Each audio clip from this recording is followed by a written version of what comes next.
Zell Boy Army, welcome to another one on the channel.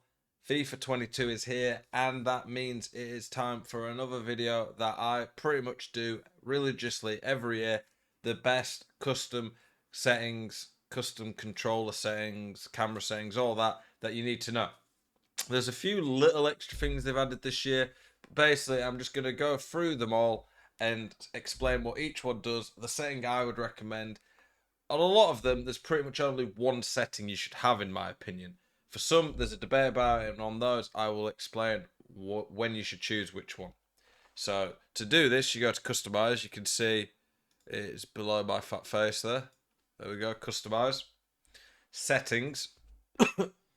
Custom controls, we'll start there. This is more of the in-game how things work. So for me, because I play online, in Rivals Champs, I have the competitive master switch on. Even if you're playing like squad battles, I think you may as well have it on because it says at the bottom there, mandatory in online game mode. So if you want to play online, which I'm assuming most people who are watching my videos are going to be playing somewhat competitively online, you may as well use it when you play offline. We'll turn it off just so people can see. But basically, so you can see these. Contextual agile dribbling, basically, if you have it on, it makes it so when you're dribbling, sometimes the computer will move the ball for you. Shouldn't happen. All of these auto things are turned off. That's good. It used to do it so people could have them on. I think it's better to have them off anyway, to be honest. Sends me right to the bottom when I press down. Okay. So jockeying is manual. It used to be assisted that I would recommend, and assisted was a lot better. Basically, with that jockeying, it means that if you don't position properly, you will end up gliding past people. One of the main tips I can give for people when it comes to defending is do not dive in. Stand your ground. Jockeying, holding L2 is a great way of doing that. Through pass assistant semi. So what does this mean? It means through pass direction power pass assisted depend more on where you point and how much you hold power button down. So effectively, when you do a through ball, you have to think a little bit more about the power. It's good. I don't think I've always said for online competitive games there shouldn't be anything auto happening. I've played quite a bit of games last night. I'm going to be streaming later tonight. There's quite a lot of auto things still happening on the game. I'd say time finishing on. From what I gather, I think they introduced this on FIFA 19, so this is the fourth FIFA with timed finishing. Effectively there, you can see the description, trigger a timed finish by double tapping the button assigned to the shoot action when attempting a strike. In effect, basically, when you shoot, just as you're about to hit the ball, you press the shoot button again. If you time it right, it will be green.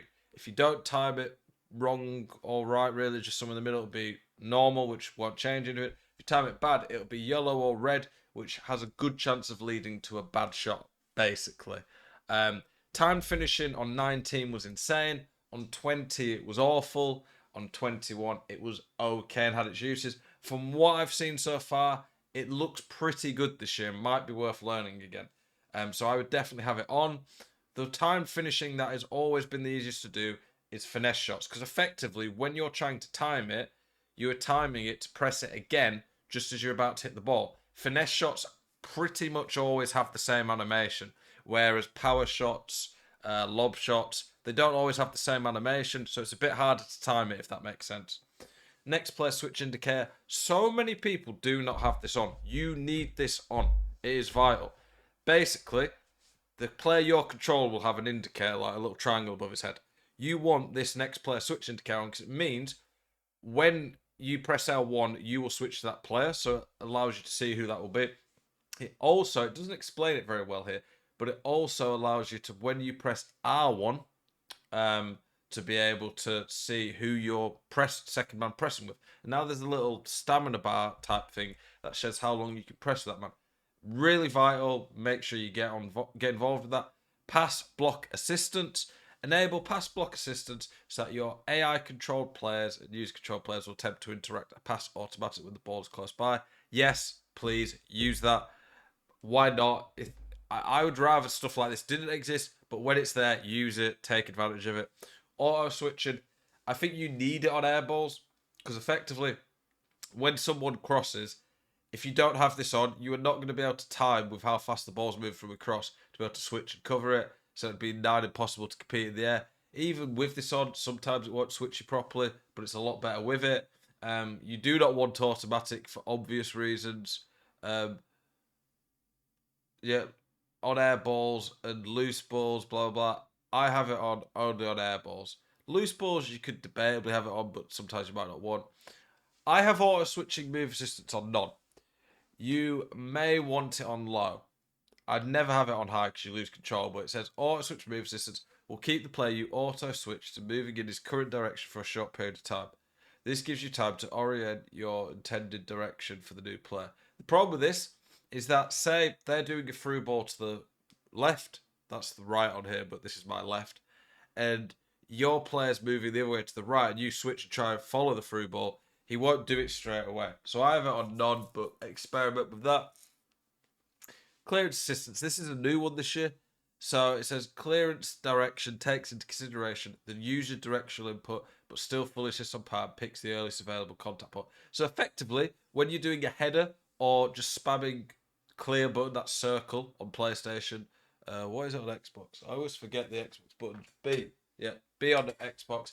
You will clear the ball. This is the quickest way of getting rid of the ball. With clearance assistance directional, it will give you a little bit more aim over it. Classic, it doesn't matter what you do, it just aims it anywhere. I prefer directional. Anything that gives me more control is good. I like that. Player lock, bit more of an advanced thing, but it's useful. I would say master other things before you start focusing on this, but player lock's really useful at breaking people down. That's probably a video in itself. Icon switching. Enables switching icons to be displayed when pressing R3. This is a new one. I think this one here, you click the right stick in, you just literally click it in, and then it allows you to pick between 4 players who you want to switch to. I don't think that is that needed on this game. I think it'll take too long anyway, but maybe some people will like it. I've always used player relative for right stick switching. I don't even know what player rotation is. That's a new one this year, but player relative works fine for me. Again, on these, have them on assisted. Why would you not? Analog sprint. If you have it on, it gives you a bit more control based on how you move the left analog stick, how fast someone is. But I want it off because when I'm sprinting, I want them sprinting full speed. Pass receiver lock. Definitely want that on late. If you have it on early, effectively, if you want to change where you want to pass, it's too late. You want it on late because if you see a way to change your pass at the last second, you can do that. User vibration feedback. I want it off. It's a PS5 thing where the haptic stuff on the controllers can change. I don't think you want it on because if you have it on, it can start vibrating in the middle of the game, might put you off. These are just the classic buttons. And then for camera settings, you go to game settings. And then for camera, there's not many that I would recommend. The one it'll put you on at the start is EA Sports Game Cam if you're on the new gen consoles. I would not use that. I use Telebroadcast. Telebroadcast for me is the one I've used for years. I really like it. The other ones that people quite like, sometimes Tele. Co-op is a popular one. For me, it's either co-op or Telebroadcast you should use, really. Co-op is more zoomed out and gives you a better view of the pitch. But it's not as zoomed in for the dribbling, tackling, so I prefer Telebroadcast. But Telebroadcast or co-op work. And then from there, honestly, it's just messing around with the height, zoom, finding what works for you. For me, default Telebroadcast has just always worked really well. Lots of people have their own little settings, ways of changing things that suits them. But for me, that's what's worked for me. Visual, go player name and indicator. This one will let you see a bar at the bottom left or right, or both, where you can see the stamina. That is important. A lot of people have the bars with the stamina on the bottom corners turned off. You want these on because you want to be able to see stamina. You want to see if you've got a sub who's going to be able to burn someone. And then player name and indicator, basically, instead of the gamer tag being above a player's head when he gets the ball, it puts the player. You want that so you can instantly see who's controlling the ball. Yes, if it's Cristiano Ronaldo, you probably can tell it's Cristiano Ronaldo without Ronaldo appearing above his head. But some players might look similar. You might not be able to tell who they are straight away. It's important to know who's on the ball based on the weak foot, skill moves, all that type of jazz. I think that's pretty much it. I don't think there's much else really for me to put. This is just pretty standard stuff you can mess about with. Yeah, there you go, guys. Appreciate your support as always. Thank you for watching this video. Any questions, just let me know. Any videos you guys want to see, let me know. I'll be streaming later tonight. Lots more videos coming your way. Keep it spicy.